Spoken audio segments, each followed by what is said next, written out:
ये बटाला के बागात हैं, बहुत सारे एरियाज़ के अंदर इस तरीके से बड़े दरख्तों के नीचे ये शॉप्स बनी हुई हैं।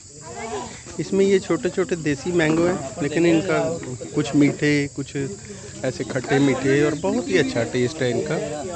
और ये चारी आम पड़े हुए हैं और लोग पार्टी बन के आते हैं और पार्टियाँ आ रही हैं डिफरेंट एरिया से। और ये 10-20 दिन कितना मेला ही होता है ना लगा हुआ यहाँ पे, रौनक।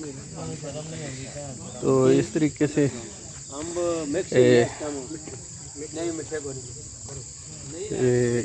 ये हर तरफ जो है ना बागात है, जाके देखते हैं कि बाज़ पौधों के जो है ना, सब के पौधों को थोड़ा सा ला के ना एक आध आम को टेस्ट करते हैं।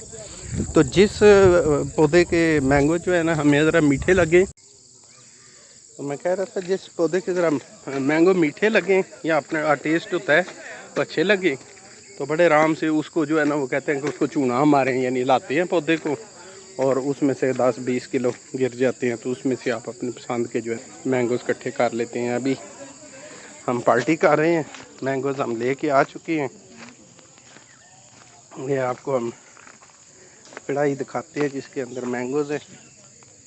हाँ जी, टेस्ट ठीक है, मज़ा आ रहा है। चलें ठीक है।